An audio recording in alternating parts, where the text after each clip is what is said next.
We say to our viewers, we're here for the second series of our program, Flames of Democracy. I have with me here, I am Jinnah Rahman. I have with here my good friend, Mr. Norris Witter. We say to you, Salam, Namaste, Shalom. Tonight we are going to discuss the issues that are facing us today, which is the general election, which is going to be held on the 1st of September this year. It's important that we give you an update of what we know, what we're hearing, what we've been reading. This election is, as we have said, is going to be the mother of all elections, because as we go into the subject matter, you will see for yourself the dynamics that are at play, the issues that are at our disposal, the fact that we have a bloated list, the fact that there are suspected to be attempts of the election being manipulated for one party or the other, the fact that there is glaring intimidation to the point of people being victimized, people losing their jobs, people being transferred to different places because they associate with one political party or the other. Now, these are things that should not happen. These are things that were historically done during the time of the Borlam era. And we can see a repeat of this during this election, which has been exhibited by the ruling party. Now, we were discussing and debating before the program about what is the size of the population of this country. No one can tell us, because the last census that was done in 2012 revealed that there were approximately 800,000 people living in Guyana. Obviously, there is a lot of migration. People leave in the country in large numbers, so we can't keep a check on this. And we should really have at our fingertips the amount of people living in the country as a whole, the people living in the different regions. We should know that. Everybody should know that. It should be public knowledge. And one has to ask the question, why after doing these census, spending a lot of money, that the Bureau of Standard that actually is empowered to actually register people, how many people are in the country, we're not getting that information. In fact, there's a very serious issue about the information coming through to people when people question the Commissioner of Freedom of Information, which is an act of Parliament, and he refuses to give information to the public. These are very, very serious issues when it comes to discuss the question of democracy. And I bring in my friend, who is the president of the Guyana Trade Union Congress and also the president of his own union, the General Workers Union, to begin this discussion with some of the highlights that he has noticed, that has come to his attention as the president of the Workers Union. Obviously, the workers are very concerned about what is happening and their experiences. So I'll ask him to share what he has heard, what he's seen, and what he thinks. Well, thank you very much, my friend Jinnah, and a good evening, afternoon, or good night to the viewing public, wherever you may happen to be. When we met here last Thursday, we looked briefly at the features of a democratic state. As Jinnah rightly told you, in our brief discussion before the start of this program, we thought that it would have been important for us to share with you this evening our own experiences and experiences of persons whom we would have come into contact with since our program last Thursday, and some general concerns that they have raised with us, and the implications of those concerns for the upcoming general and regional elections that are slated for the 4th of September 2025, as Jinnah rightly told you. Now, it must be noted from the outset that elections are just one important element of democracy. And elections are held periodically to elect president, minister, and a cabinet, among other persons, to manage the affairs of the state over that 5-year period. Now, it is expected that elections as a critical element or feature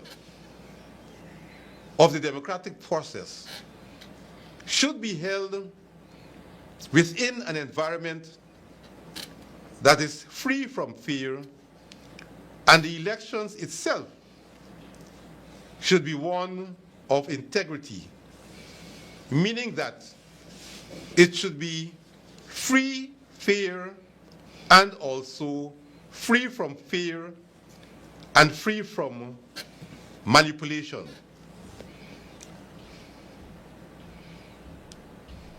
Jinnah is correct when he said that this upcoming general and regional election will be the most, or one of the most, if not the most, consequential elections post-independence. And these elections, based on what we have observed so far, is presenting its different dynamics unseen in previous elections over the past 20-odd years or so. But let me focus at the moment on the integrity of these elections. Do these elections, based on what has been observed and seen, are likely to be free and fair and free from fear? We have heard and we have read not only from the opposition political parties, but from a number of civil society organizations that the integrity of these upcoming elections are seriously compromised. And what is contributing to the compromising of these elections? One is that we have a severely bloated list of electors.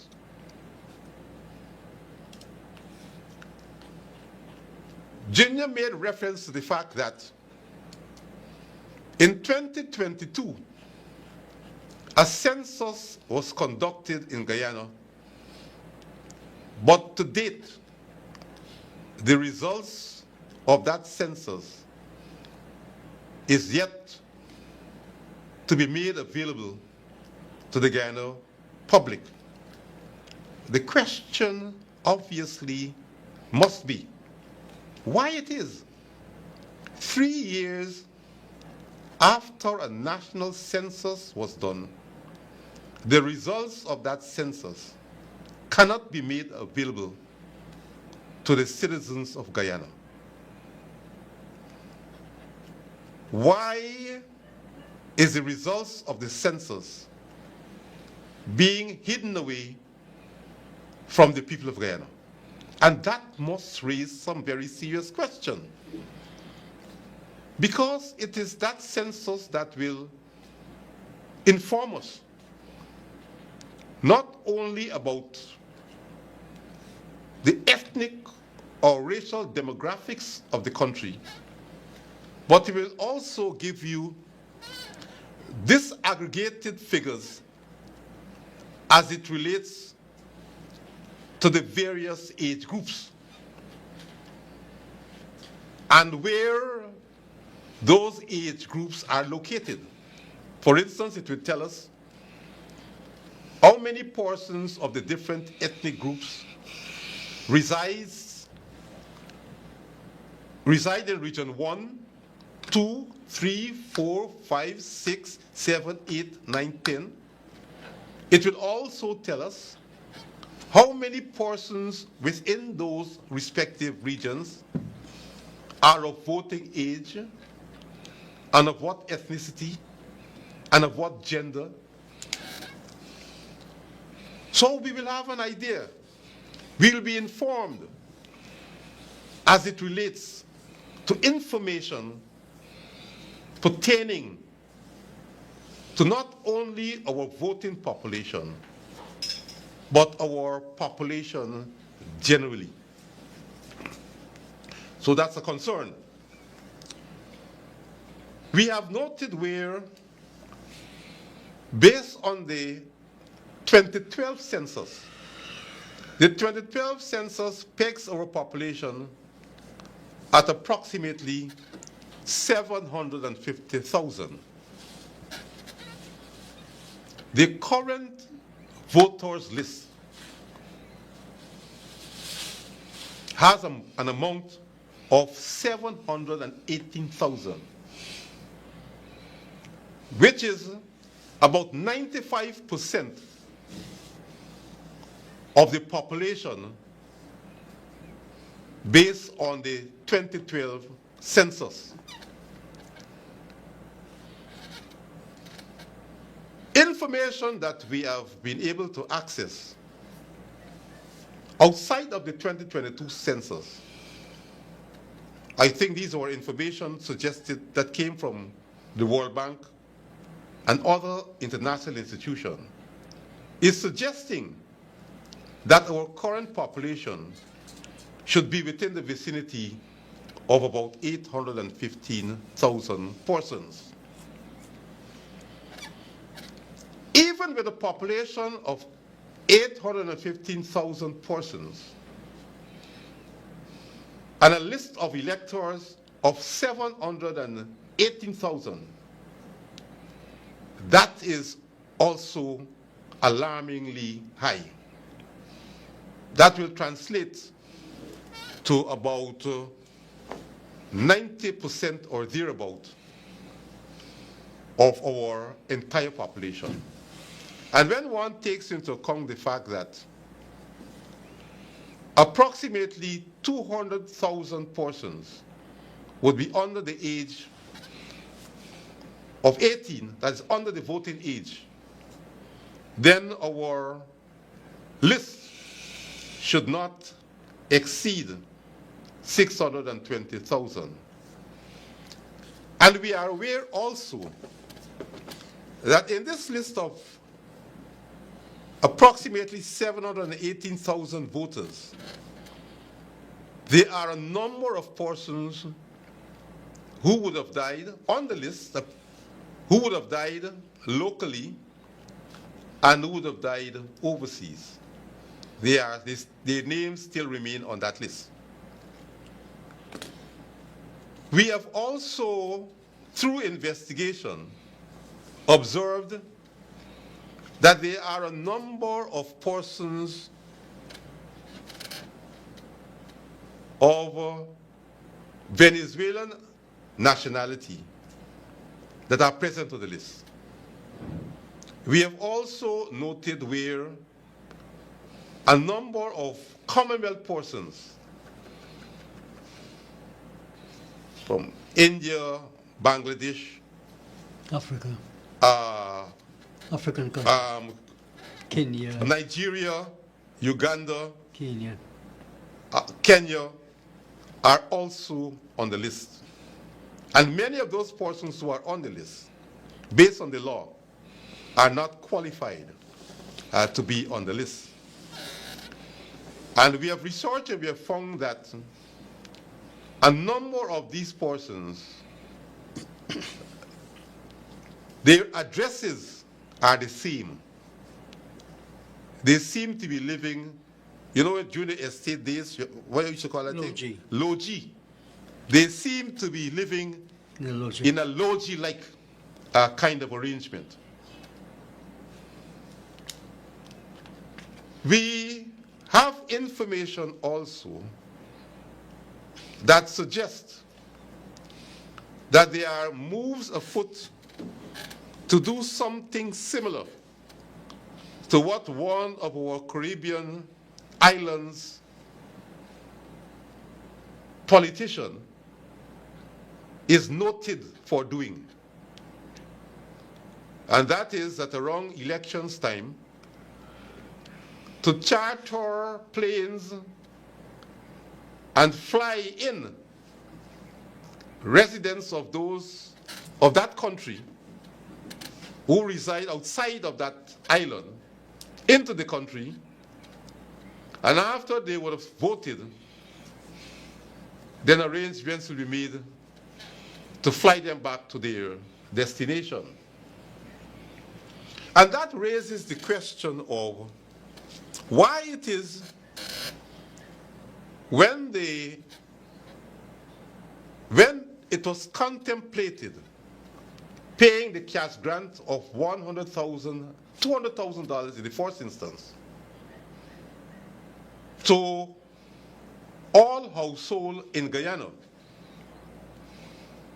that arrangement was subsequently amended to say that To include people from rather than the $200,000 for every household in Guyana, it will now be $100,000 for every adult. That is every person above the age of 18. And that the same $100,000 will be applicable for Guyanese residing overseas who so qualified. There was a trick in that. Is that $100,000 for Guyanese residing overseas intended to be an incentive for luring overseas Guyanese to return at a particular point in time? And it's possible that the same shenanigans that is done in this island state within the Caribbean may be done here, where the overseas Guyanese will not only qualify and receive that $100,000, but they may be assisted in their travel expenses by way of chartered flights. And who knows, they may be given stipends for the period that they will be here. Now let me say this. Over the past 30 years, both major parties, the PNC and the PPP, at different times, have accused each other of rigging elections.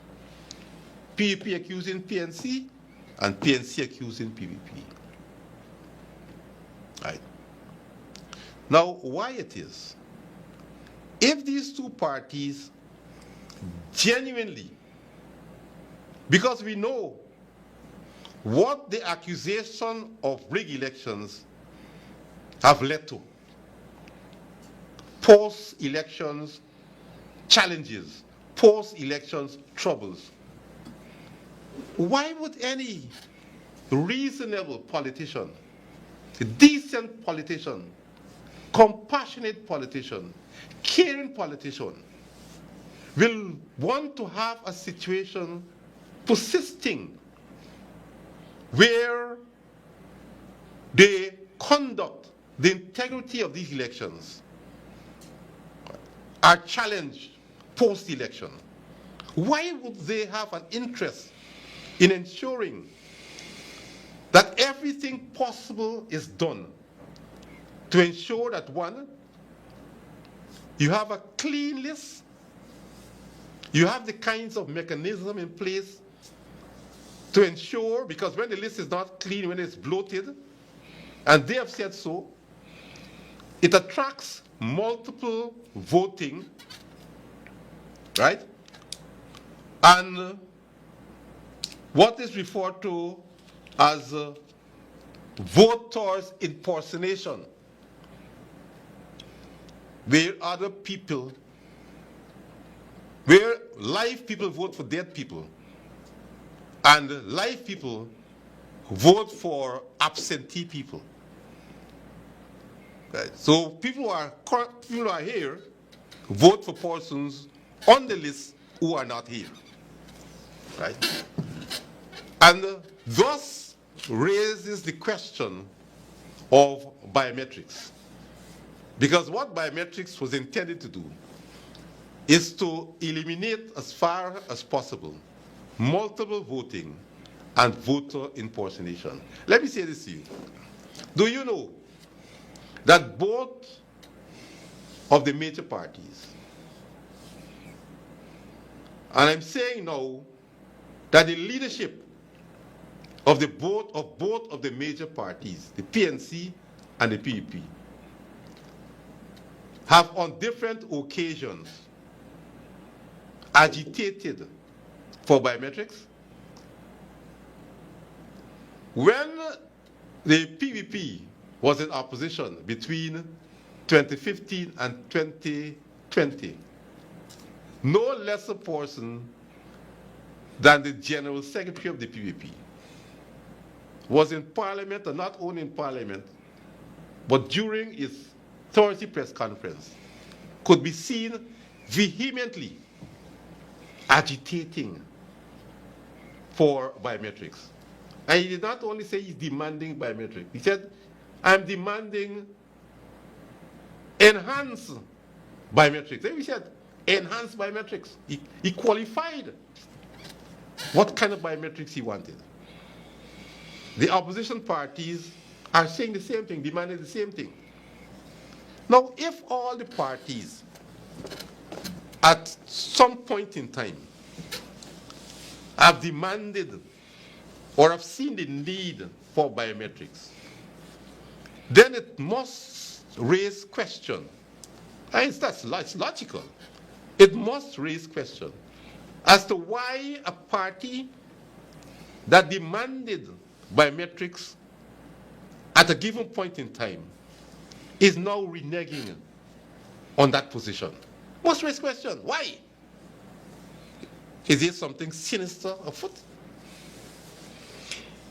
Mr. Witter, you gave a good historical background, and you actually bring us to the point where we have to question about the motive of both of these parties, because they are very experienced in rigging elections. We know the PNC have rigged elections for many years, and they've stayed in power for nearly 28 years. And we know that the PPP have rigged their own party elections, so it's not difficult for them to rig the general elections if they're in control of the machinery that rigging, that is GCOM. There's a lot of issues that we need to discuss here that has to do with the way in which our elections are held, the structure, that is GCOM. which is highly politicized, where other political parties are edged out of the entire election process. So at this moment, and has always been, where the PPP has 3 representatives and the PNC has 3 representatives in GCOM as commissioners, and the chairman is appointed by the president. So the entire electoral system is corrupt and can be easily manipulated by the political whoever is in power. You will recall the last controversy we had for the election of the chairperson, who is now Retired Judge Singh. So, you know, that matter went on and on until it arrived at the Caribbean Court of Appeal, and they made a ruling. And the person who was appointed by Justice Patterson, who was appointed by Mr. Granger, he had to be removed. Now, there's something rotten within the system, very, very rotten. And that is what needs to be changed, and it can't be changed unless we change the Constitution. To change the Constitution, you have to get 2/3 majority to be able to change any clause of this Constitution. Now, the reasons why these 2 dinosaur parties, the PPP and the PNC, do not want those kind of amendments to the Constitution was because they wanted control. I remember when Dr. Jagan became the president of this country in 1992. I was in London. I didn't go to the meeting, but I heard for a record, somebody recorded it. And when he was questioned about changing the Constitution, because there's a lot of issues to do with the corrupt nature of this entire electoral process. I give you one of it, which is the GCOM. Now, GCOM needs to be changed, and what we need commissioners who are non-party political, and those commissioners need to be appointed not by politicians. They need to be appointed by a panel of experienced judges coming from the Caribbean, with certain criteria, like how you have a job. So you have a job description and you have a job specification, and that is advertised, so anybody who fits that qualification can apply.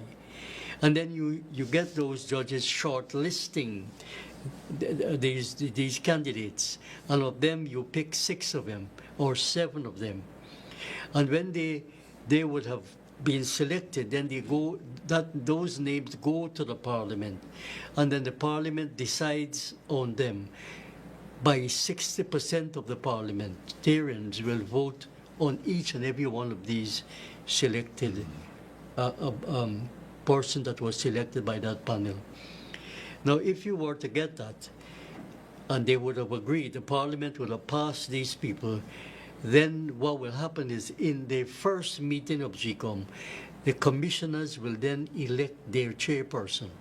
And that chairperson could be rotated or replaced anytime those independent commissioners think that that person is not acting in the best interest. Why in other countries in the Caribbean, in every single other countries, Trinidad and Tobago, Barbados, Jamaica, all these other smaller island countries, they don't have this problem with their electoral agency that run the elections. That's a very serious problem. And that arose historically from this constitution, which the PPP like to call the Burnham Constitution. So we are having the Burnham Constitution, which is being used by the PPP because it's convenient for them to use this constitution, because it suits their motives. So when it suits, as you said, Mr. Jagger was arguing vehemently for biometric, just like how he argued in Parliament for a number of things, like, for instance, renegotiating the contract, the oil contract. Him and Irfan Ali argued vehemently about the renegotiation of the oil contract. Now they're making all kinds of excuses. Irfan Ali says that it's righteous. So that contract is righteous, so you can't change it. You can't do anything to it. So these politicians, that's why I don't like to be called politicians, because people see them as crooks and vagabonds. And what we need to do, we need to move away from this kind of situation where they have created a very corrupt electoral process. You raised the issue about Jacques not wanting now, and he's talking about a landslide. Now, how would he arrive at a landslide when you have a situation where currently he has only one seat majority in Parliament, which is 32 seats in Parliament. The PNC has 31, and there's an independent group that has 1. Now, to get 33 seats in Parliament, the PPP will have to manipulate the elections to the point of rigging it beyond belief.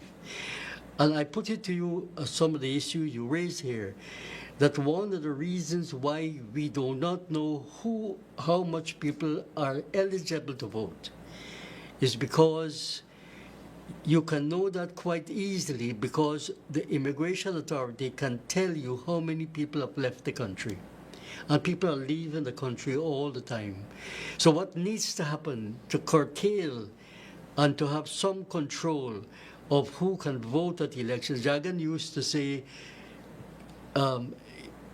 voting requires taxation, comes with voting. So if you don't pay any tax, you're not living in the country, you're not paying any tax, you're not entitled to vote at the election. You should not be able to decide what we here who are paying tax and us who live here, that people from abroad should not come in here willy-nilly. So that what needs to happen, and the electorate need to think about it when they're going to vote, because these are things that we need to consider when they go to vote. So I would propose that people who have gone and live abroad and have not come back to the country after 5 years, that their name should be taken off the electoral list. That's the first thing. So if you've gone abroad, for whatever reason you stay away for more than 5 years, then your name should be taken off the electoral list. That's the first thing. GCOM is the officers of GCOM and the staff of GCOM are a useless body that earns billions of dollars that the taxpayers are paying for an entity that does very little, and very late. So we don't. The electorate have no control over the management and running of GCOM.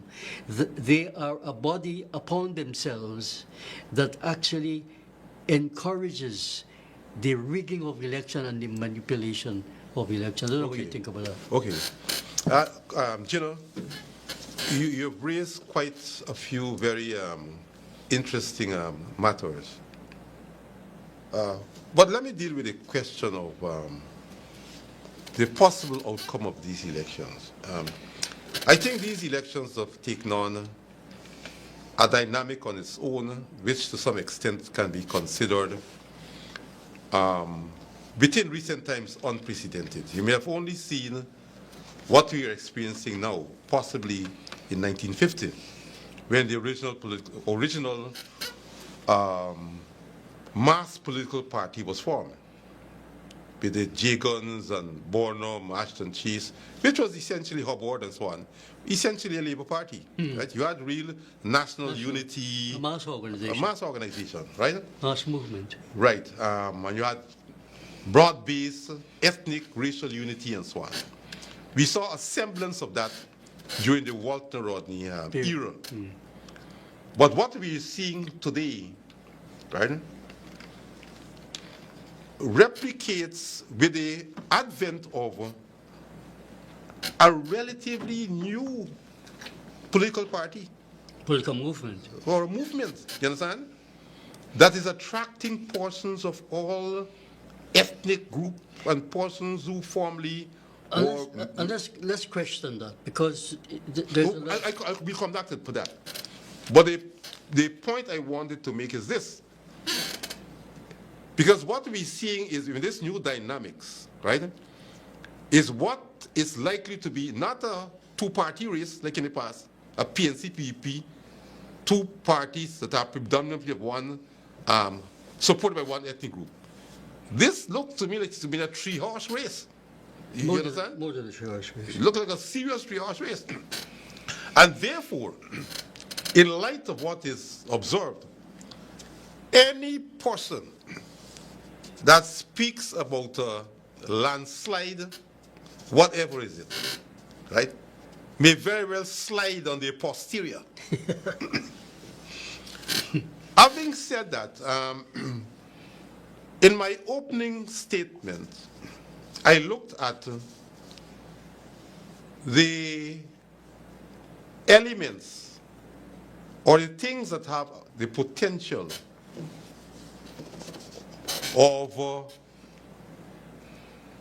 causing the manipulation of the elections, right? The things that have the manipulation for the rigging of the elections, right? So I was looking at it from the free and fair perspective. I want to touch a little now on the free from fear perspective. What I did not say much about as it relates to the free from fear, I spoke about bloated lists, voter manipulation, multiple voting, the biometrics, the large number of Venezuelans on the list, persons from the Commonwealth who ought not to be qualified to be on the list, and the ferrying of persons from outside of Guyana to vote and then ferrying them back out of the country, among other things. What I did not speak much about is that there can be no free and fair elections if vital information that is required for persons to make an intelligent and informed decision is hidden away from them. For instance, the census that we just talked about, the 2022 census. We have someone called a commissioner of information that is paid millions of dollars per month and whose constitutional responsibility it is to furnish this nation with relevant information on a timely basis. But here it is, we have a situation where organizations and individuals have been requesting these information which they are legally entitled to.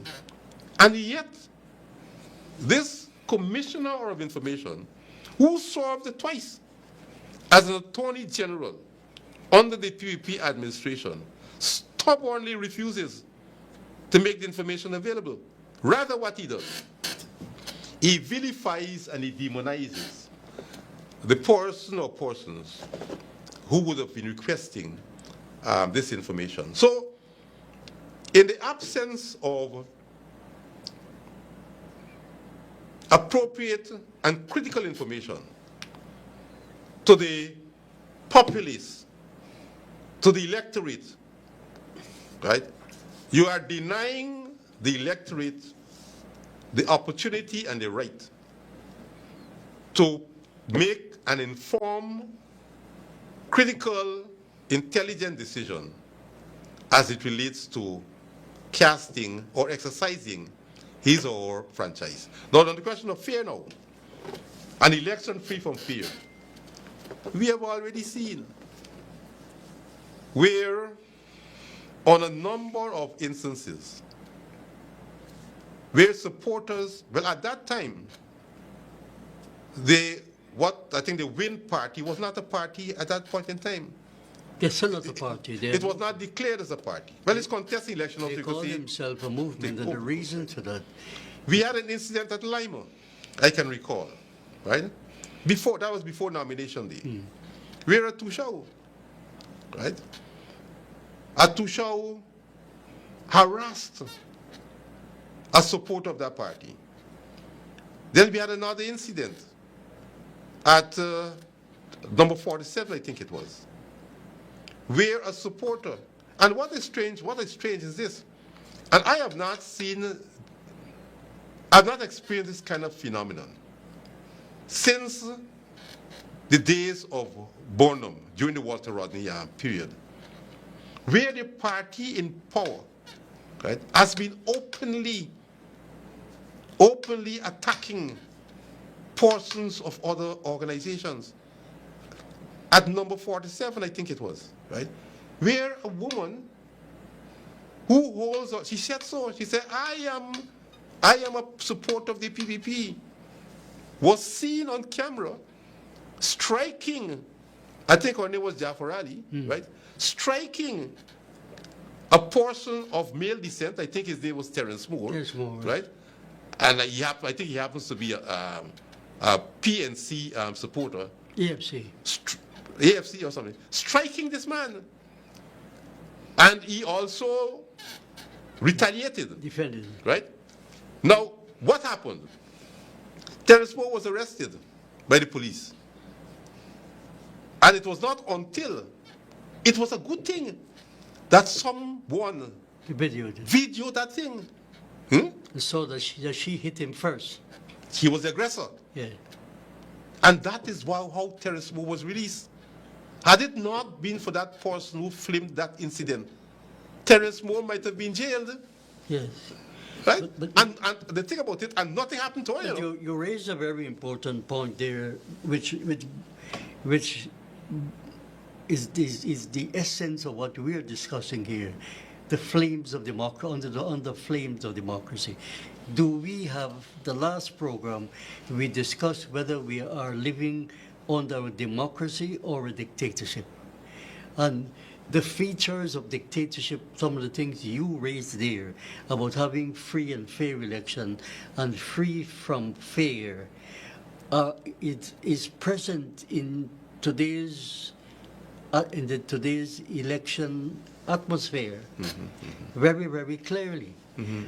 Now, I will say, as the chairman of National Farmers Organization, being around with talking to farmers, discussing issues that are affecting them, and they're very perturbed about the way in which these things have been happening, because that incident you referred to in Bobis, it's a farming area.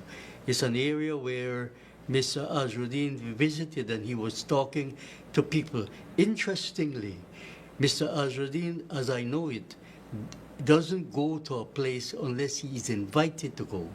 So all these areas that he has been to all over the country, before he declared, Mr. Azruddin declared on the 26th of May that he was going to contest the election. And he was pushed into that direction to do so by overwhelming majority of people all over the country who was demanding a change. And I have said over and over again that this situation that we have reached, a state of dictatorship in this country, and the fact that our resources are being used and abused by a few people, that the majority of people in this country are in a state of revolt, which will necessarily lead to a revolution if something is not put in place to actually control what may happen. Because the truth of the matter is people are fed up and sick to the teeth. So when the PNC guy told me that the Wind Party is not going, should be going to the Indian areas to canvass and so on, what he's saying is, look, we want to remain as we are, as a tribalist party. So we're in a situation here, we have two tribalist parties who believe that the Indians are their property, personal property, and the other party believe that the African Guyanese are their personal property. And what is happening now is that we're seeing, as I said in the last program, we are seeing a repeat of 1953, where Jagan and Burnham, during the colonial times, were able to bring all the races of people together. And out of 21 seats in the Let's Go, they were able to get 18 seats. So they got a landslide. But they were not able to rule because it was too much for the colonial masters, because they felt that that was a revolution that was taking place, and that they, Jagan and Burnham, would have transformed the economy to such an extent that they will take the country back into the hands of the people and distribute the wealth fairly and freely among all the people of this country. And so the British, for those youngsters, the British landed troops here and they invaded the country, locked up the leaders, the main leaders, and they suspended the constitution of the country. Now, we are seeing features of that happening now, because with the entry of Azruddin Mohammed and his movement, what has happened, he has destroyed the tribalism that's been created by the PPP and the PNC and divided the people on the basis of race. Because if you look at all the meetings, the public meetings that Mr. Azruddin has been invited to speak, you will see that is the multitude of people there are of different races, different nationality, different age group.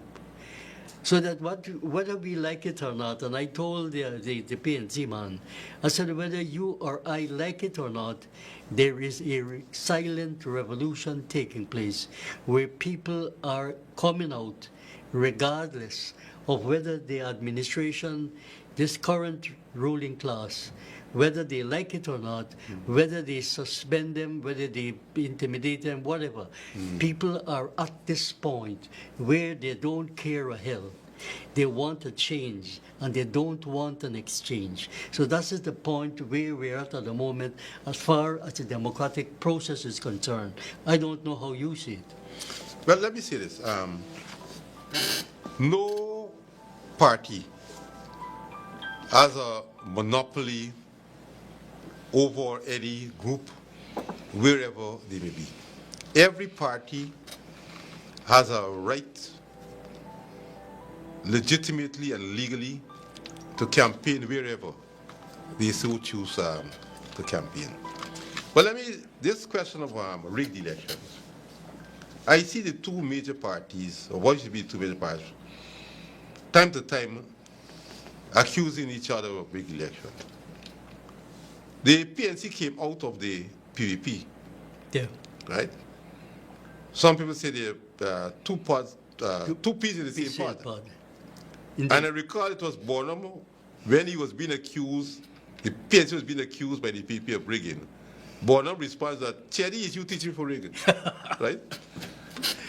I know you might have read this book, Against the Grain, by Bitram Rambarak, Balam Singh Rai, right? Well, Dr. Fenton Ramsay referred to it. Right. Our mutual friend. Yeah. Right.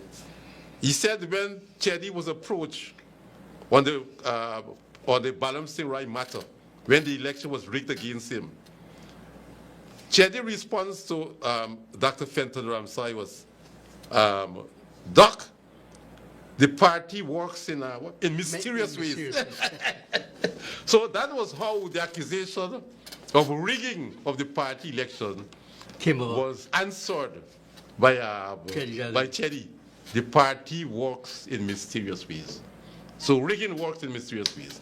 However, you had raised the question of the constitution of the Guyana Elections Commission.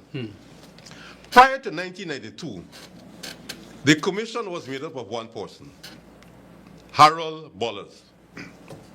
After serious agitation, locally and externally, you might have heard about GARD and something democracy overseas and so on. There were a number of civic groups, locally, internationally, through agitation. War Union of Guyana that was headed by Yes. Dr. Fenton Ramshaw Right. and myself as secretary. That caused the intervention of President Jimmy Carter. And with the intervention of President Jimmy Carter, that one-man commission was reconstituted to include 7 persons. 3 persons coming from the opposition, 3 from the government. And the 7th person, which is the chairman, to be selected from a list of names by the president as submitted by the leader of the opposition. So the leader of the opposition will present or submit to the president a list of names. And out of that list, the president will select the chairman. Thus you have the 3 nominated commissioners from the opposition there, and the 3 nominated commissioners from the PVP. And then you have what is supposed to be the independent chairman. So, because of the nature of our politics, right, if the opposition member commissioners take a position, whether it's right or wrong, the government commissioners going to take the opposite position. If the government commissioners take a position, the opposition commissioners going to take an opposite position. So in essence, what happens is that it's a commission of gridlock, which gridlock is broken by the chairman. So whenever the 2 sides cannot agree, the chairman has to intervene and cast a vote to break it. What has been happening very consistently is that the chairperson has been consistently voting with one side. And sometimes when the issue is discussed and it is dissected and analyzed, right, sometimes you wonder on what basis the chairperson, who was a former Judge. appeal court judge, right, could have arrived at that position. The TUC, I was part of a delegation that met, of the TUC, that met with the chairperson, the CEO, Mr. Vishnu Prasad, and I think there was a 3rd person. I can't recall who the 4th person was. And it was made very clear to the chairperson that the chairperson, because of that peculiar position that the chairperson find themselves in, that the chairperson, the commission, but more particularly the chairperson, must be held accountable for any post-election trauma that occurs as a consequence of a flawed election. Must be held accountable. Cannot play with this thing. Flawed elections, manipulated elections have led in the past to loss of life and destruction of property.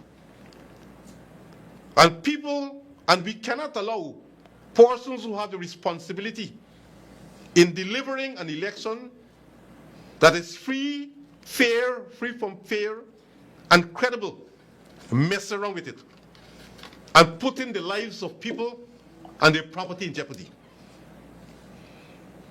I want to say this very clearly. The peoples of this country, you see, for too long, we have been leaving the future